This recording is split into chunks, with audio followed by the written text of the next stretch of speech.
Assalamu alaikum, ekran aldık aziz dostlar, muhterem görmenler, Uyghur Avrupa Ansambli azası Jan-Acem'den otlu salam, ali ihtiram. Newruz, yeni bir hayat, yeni bir jinnin başlangıcı. Newruz ona mübarek olsun ve hem dostlarga Nuriye'den otlu salam.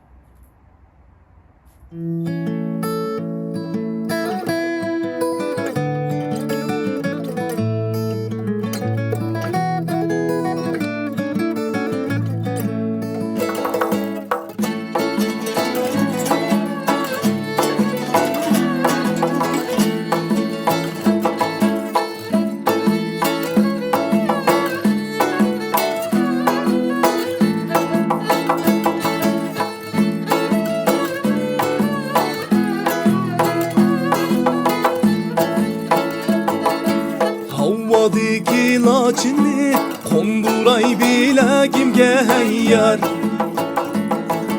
Havadaki laçini konduray bilagimge heyyar.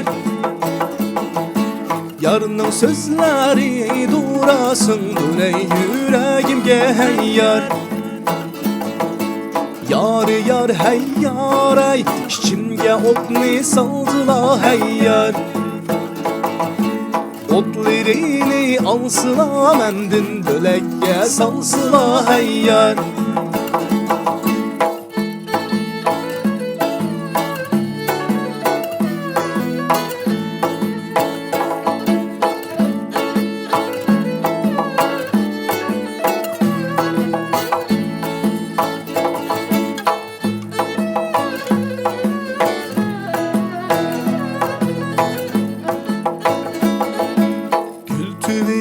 Oltasam gülün suyu gülge tamur heyyar.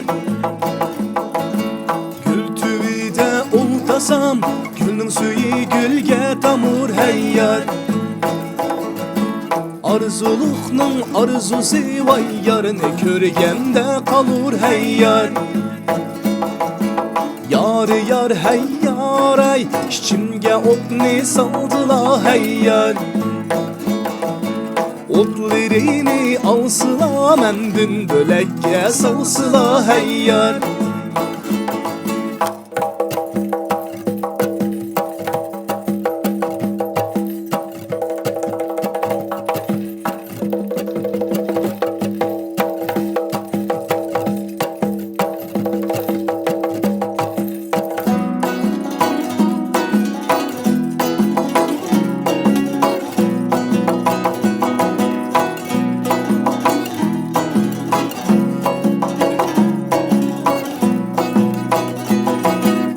Sıla kelmeydula, yağlıkları kalsın bana heyyar. Sıla kelmeydula, yağlıkları kalsın bana heyyar. Yıkılsam yaşımı itay hemrab olsun bana heyyar. Yar yar heyyar ey, içimge otni saldıla heyyar. Otlarını alsıla mendin bölekke salsıla heyyar. Otlarını alsıla mendin bölekke salsıla heyyar.